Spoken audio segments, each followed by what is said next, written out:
Long years ago, we made a tryst with destiny,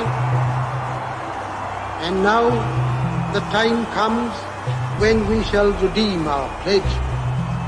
At the stroke of the midnight hour, when the world sleeps, India will awake to life and freedom.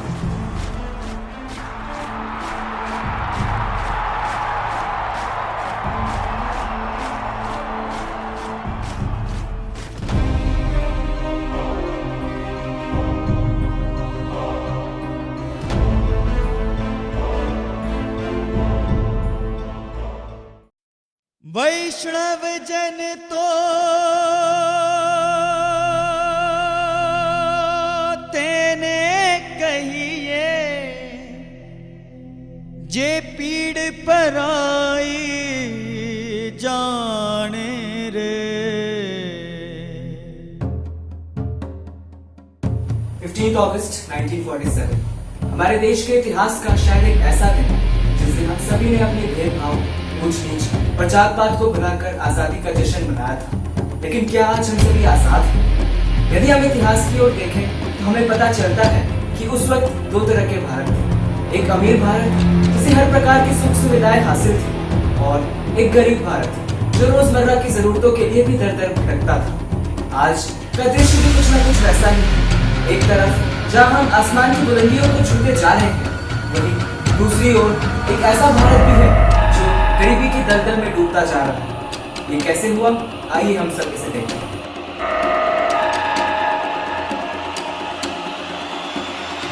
एक तरफ भारत की एक पीढ़ी को जहां हर प्रकार की सुख सुविधाएं दी जा रही हैं, उन्हें बड़े बड़े स्कूलों में भेजा जा रहा है, तो वहीं कुछ बच्चे ऐसे भी हैं जिन्हें 2 वक्त के खाने के लिए भी मजदूरी करनी पड़ती है।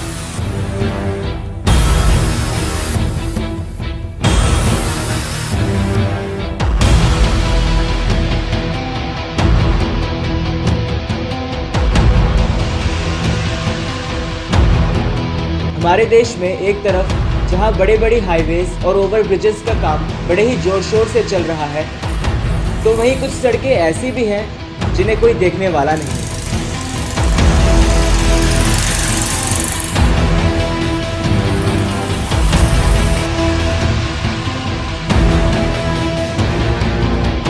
एक तरफ इस देश का अमीर आदमी जहां बड़े बड़े अस्पतालों में जाता है, तो वहीं सरकारी अस्पताल जो गरीबों के लिए है, उनमें सुविधाओं की कमी है।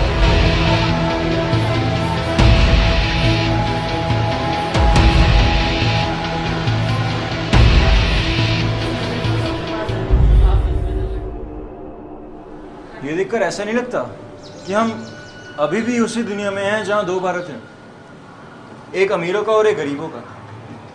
पर रुकिए, इस कहानी का एक और पहलू है। दोस्तों, किसी बड़े से स्कूल में शिक्षा प्राप्त करना कोई आज़ादी नहीं है। आज़ादी का मतलब है अपनी मर्जी का सब्जेक्ट पढ़ना, चाहे वो किसी सरकारी स्कूल में बैठकर पढ़िए। रिजर्वेशन और कोटे की आड़ में आप किसी कॉलेज में एडमिशन लेते हैं, उसको आज़ादी नहीं कहेंगे दोस्तों।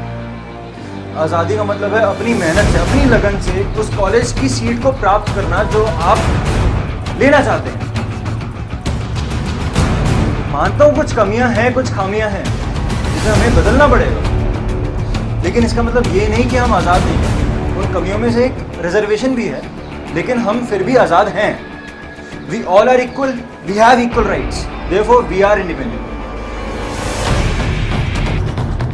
RTI आम आदमी को मिला एक ऐसा हथियार जिसके जरिए वह किसी भी सरकारी अफसर से सवाल कर सकता है।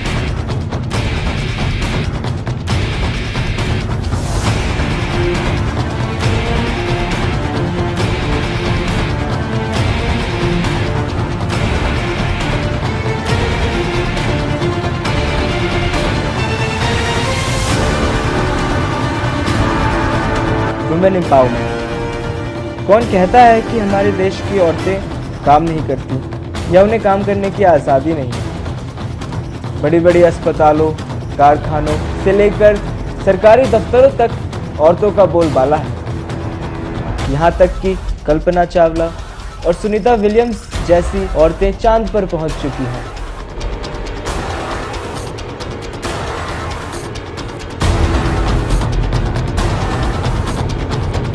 आप हमारे देश को पड़ोसी देशों से कंपेयर करके देखें।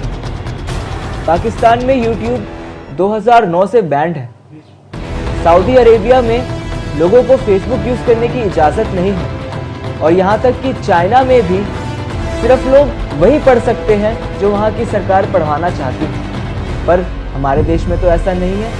हमारे देश में हमें हर तरह की चीज़ पढ़ने का अधिकार है, हर तरह की आज़ादी है, चाहे वो इंटरनेट की हो, चाहे वो बोलने की हो, चाहे वो कुछ भी लिखने की हो। जब तक हम अपने संविधान के अंतर्गत काम करते हैं, हमें हमारे देश में हर चीज़ की आज़ादी है। तो हम ऐसा कैसे कह सकते हैं कि we are not independent? We are independent. हम सभी आज़ाद हैं और ये सारे एग्जाम्पल्स इसी बात को प्रूव करते हैं। I am independent. I am independent. I am independent. I am independent. I am independent. I am independent. I am independent. I am independent. मैंने कहीं सुना था कि कोई भी देश परफेक्ट नहीं होता, हमें उसे परफेक्ट बनाना पड़ता है। और हमारा देश कितना परफेक्ट बनेगा ये हम पर डिपेंड करता है, हमारे एफर्ट्स पे डिपेंड करता है, हमारे हार्ड वर्क पे डिपेंड करता है। तो आइए आज इस इंडिपेंडेंस डे पर हम ये संकल्प लें कि हम अपनी पूरी मेहनत से पढ़ाई करेंगे। हम खुद भी पढ़ेंगे, दूसरों को भी पढ़ाएंगे, अपने भारत को वही पुरानी सोने की चिड़िया बनाएंगे। कमियां ढूंढने से कुछ नहीं होगा, उन कमियों को सुधारने से कुछ होगा और इस देश की युवा पीढ़ी उन कमियों को सुधारेगी। So guys, through this presentation I hope आप लोगों को समझ आ गया होगा कि yes we are independent. So we wish you all a very happy Independence Day.